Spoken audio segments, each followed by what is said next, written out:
big bad Hey y'all, John. my name is John Mitchell and I'm a certified financial coach. My goal here with this YouTube channel is to show you how to build great wealth and live the life you've always wanted to live. That being said, today we're going to discuss how much dividend income my $41,000 portfolio made in the month of June.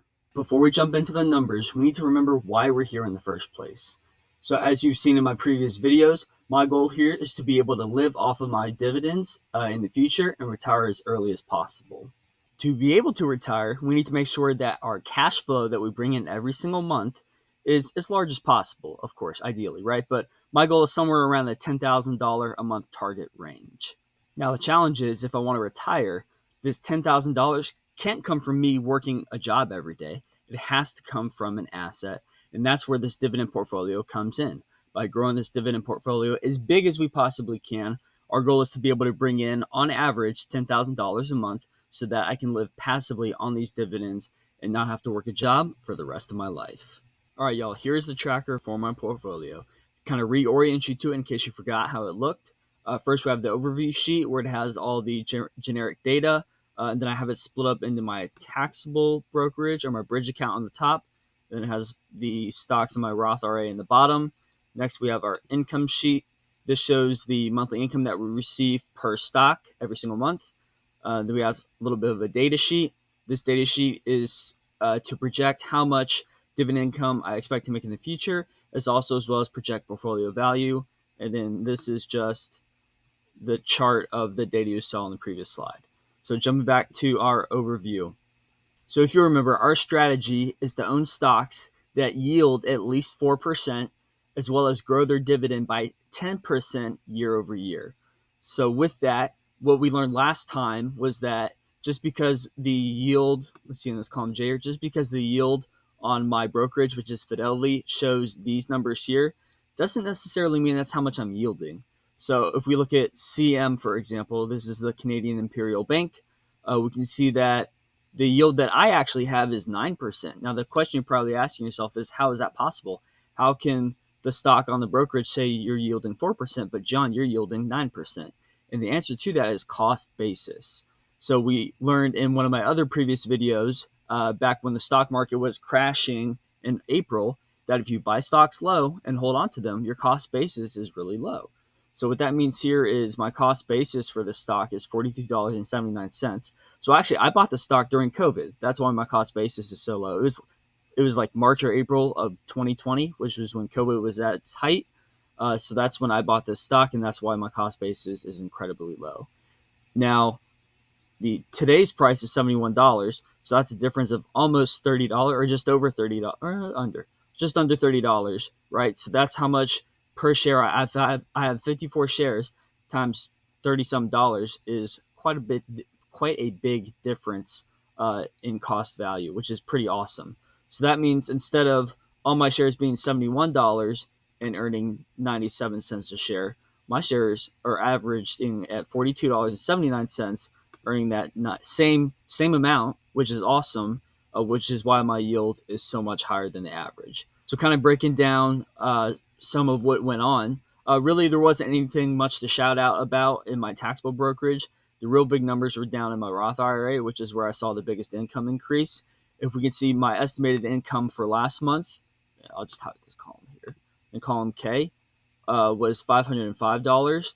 That jumped all the way up to $512, which is $10 in 1 month, which is cool. Now you might be saying, John, that's small potatoes now, and you're right.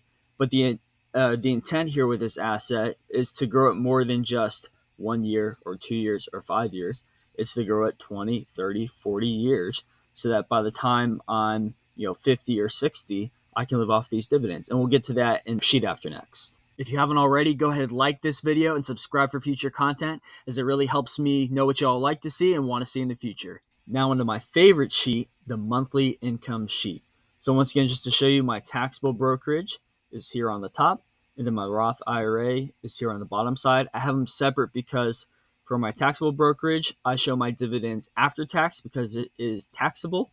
So I didn't want to confuse my yields or y'all, the viewers, with how much I may or may not have been making on dividends, because if it's taxed, I don't make that. The government gets to keep that. So that's why it's separated. All right, if we look at the month of June, here are all the dividends I had. O Realty Income Corp paid us $7.78. Again, that's a monthly income stock, as you can see there, which is awesome. There's another one I need to do some research in. I got from a viewer, so I'll try to dive into that in our next video. But moving on, we also got income from PLD as well as Truist Financial Corp, which was one of our April buys during the tariff scare. So that's where we got that one. And then the FZFXX is I think it's the bond account that I have through Fidelity. This is like my cash account where I hold cash before I make a buy, whether it be for capital gains or just to reinvest into dividends. So our total income for our taxable brokerage or bridge account was $36.79. Moving down to the Roth IRA, NXST paid us $18.70. Robert Half paid us $14.80. Knee paid us $12.02. Kroger paid us $10.36. If you don't know what Kroger is, I think it's more of an East Coast store, grocery store, that is. Tractor Supply paid us $7.40. And then same as above, the SPACs is kind of like the treasury account I have above. That paid me $2.31 for a grand total in my Roth IRA of tax-free income of $65.59. So again, I highlight that just to remind you that any dividends you receive in a Roth IRA are also tax-free. It's not just your capital gains that are tax-free. Your dividends are also tax-free. So it's a wonderful investment vessel. So just keep that in mind. Our grand total for the month, our portfolio total, was $102.38. And that would be our second highest monthly income so far this year. Last but not least, we're going to move on to our data sheet. Now, this sheet is here to, as I said earlier, project how much dividend income I anticipate to make in the future. And it also will show how much my portfolio value should go up, assuming a couple things. So first and foremost, my account value and yield, both these numbers on this sheet, these top two at least, these top two are tied to the sheet on the front, the overview sheet. So that's where that comes from. My dividend monthly is tied to my dividend income, which is also on the front sheet. And I just changed that little 6 in the formula bar there. The 6 just divides by 6 months of dividends to give my average monthly dividend of $80.43. I'd take that and multiply it by 12 to get my anticipated annual dividends for the year.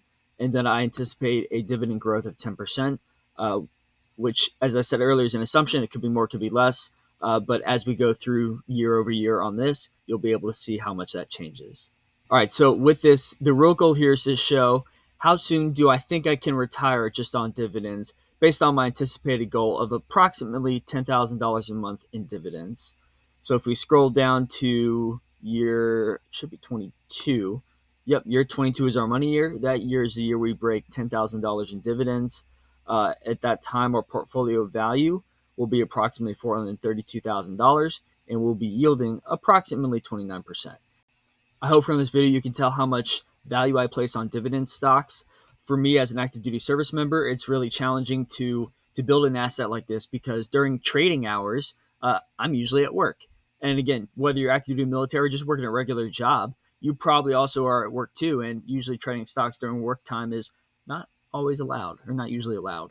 It's very challenging to build a portfolio when you really can't work on it when you're supposed to be able to work on it, which is during working hours, which is a very interesting thing to think about on your own time. But either way, if you're looking for a financial coach to help you plan your portfolio, again, all my stocks are recommendations. I can't guarantee their results or anything like that.